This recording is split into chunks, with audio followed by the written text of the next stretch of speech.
Great morning, everyone, and welcome to the Influence Sessions for the franchise industry. We've got a great panel lineup today, and there's quite a few of you watching already, so welcome. If you are watching via our live web page, which is meetthefranchisor.com, please just type in the Q&A box below your name and say hi. We'd love to give you a shout out a little bit later on. Now, I'd like to introduce the panel today, but first of all, let's talk about the topic. We're looking at the best practice for franchise support systems. Now, this is a really important model to get right for your franchise group, and I believe we've created a really interesting panel to help support you in that today. So with no further ado, let's get going.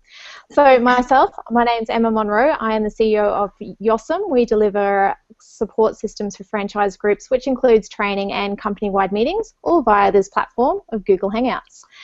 We also own meetthefranchisor.com, which is a new platform which gives you a free directory listing and a free interview on this very platform.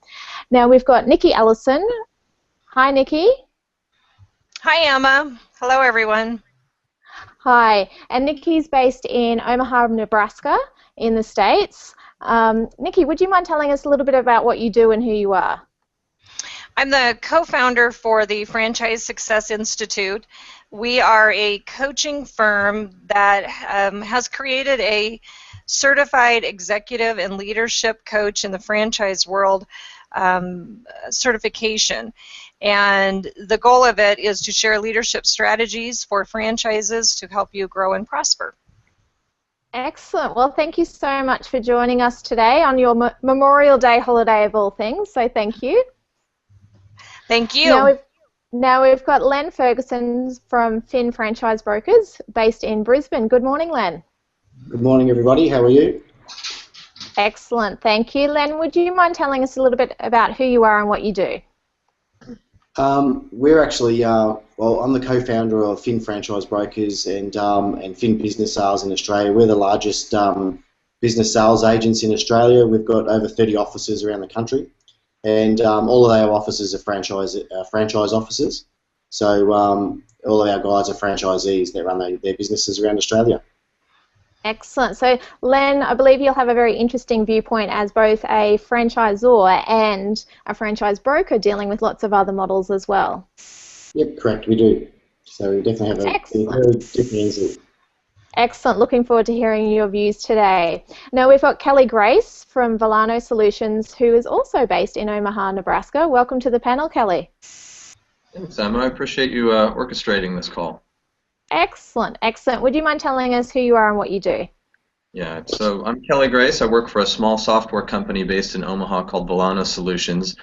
We created a mobile app last year called Action Card, which we're selling into brands globally, which is essentially a mobile audit tool that field managers use when inspecting their franchisees for best practices and standards compliance. And so that's gotten me into more of a consultative role as I work with franchisors in writing standards and helping marry their operations manuals with their field standards and helping drive consistency at all of their locations. And so we're a technology/consultant, and we're working with some pretty nice brands right now, but we're fairly young. We just launched the tool last year.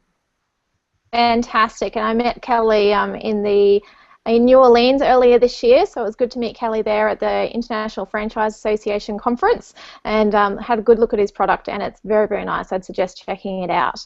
Now I'd like to introduce Swete Kelly, from the principal of Crowe Horwath in Brisbane, who has a beautiful software to share with us and his insights on best practice for franchise support systems. Welcome, John. Hi, Emma. Thanks a lot for the introduction. Hi, guys. Welcome to today's presentation. Emma, it's great to join you and everyone else who's on the conference call. Guys, we specialise in developing software solutions for franchises so they can evaluate their performance. So creating a visual scorecard which represents both the financial and non-financial metrics.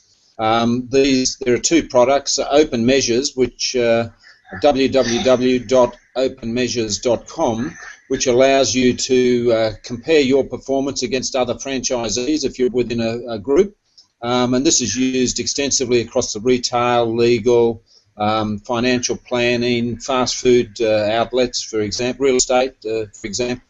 And then there's another product called Analysis One, so www.analysis-one.com, which allows you to measure your own performance and benchmark it again internally. So you can create your own financial scorecard and your non-financial scorecard from a blank canvas, and measure those metrics which are critical to your success moving forward. Thanks, Emma.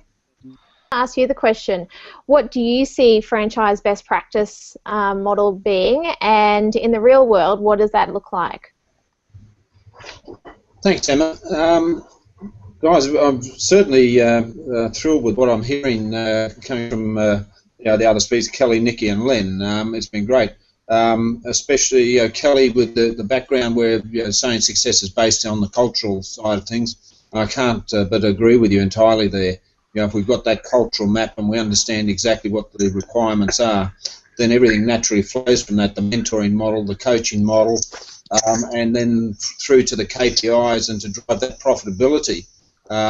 So that foundation is critical. It's interesting, I was talking to a very good friend of mine who is a franchisee, and he's just finished 5 years in the franchise that he's in, and he said he feels as if he's only just finishing his apprenticeship now. So your observation and quote that you made is very appropriate. I guess where we see it now is there's the two dimensions of once you've got the culture correct, and that translates down through into behaviours in the organisation, which drive all aspects, whether it be the marketing, the engagement, the compliance processes, the reporting processes, then it's necessary to start to try and capture that and provide a very simple framework for people to be able to understand where they're at and the implications of their decisions. In doing that, what we find often is people have blind spots in their behaviours. We naturally have a tendency, some of us might be great in sales or marketing, others may be great in compliance or process control. So by building a scorecard, and I'll use the cliche, the balanced scorecard of the franchise, then we have a really good way of keeping people alert to those things that sometimes they may tend to ignore or don't have in their consciousness at all times. And the thing is that scorecard should actually represent all dimensions of the business. It doesn't need to be complicated. It should reflect reality. It should be simple, and it should be easy to capture information on. We have some franchisees where they're in the fast food area and they're capturing data from point of sales on a daily basis just so as they can monitor. Others will do it on a weekly or a monthly basis. Some will do it on a quarterly. It depends on the dynamics of the business that are important. Also, Absolutely.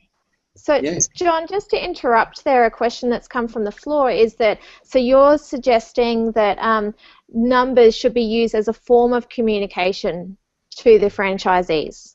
Oh, exactly, Emma. Yeah, most certainly.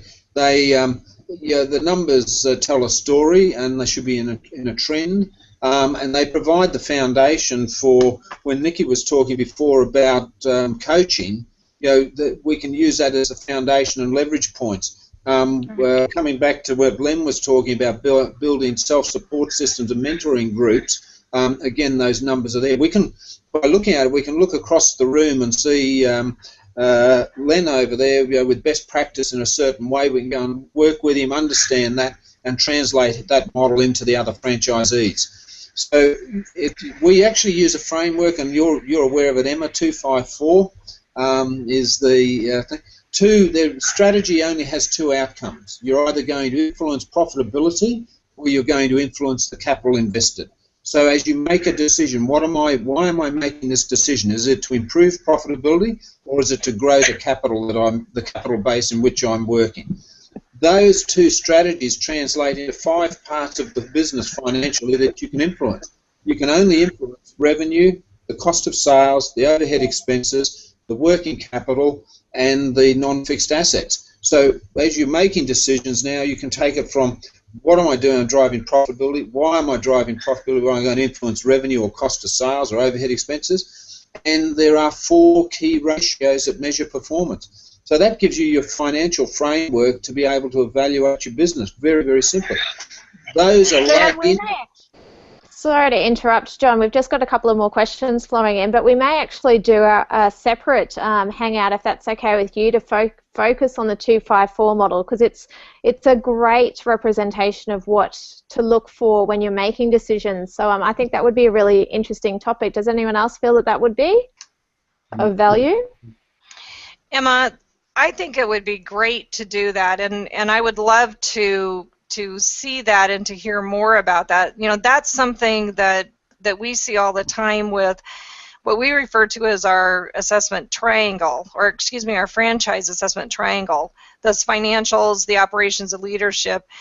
And we know that when you can get in and you can really work with folks on 1 or 2 key areas based on that kind of analysis, that 254 model that John's talking about, you know, you can have a huge impact on franchise operations.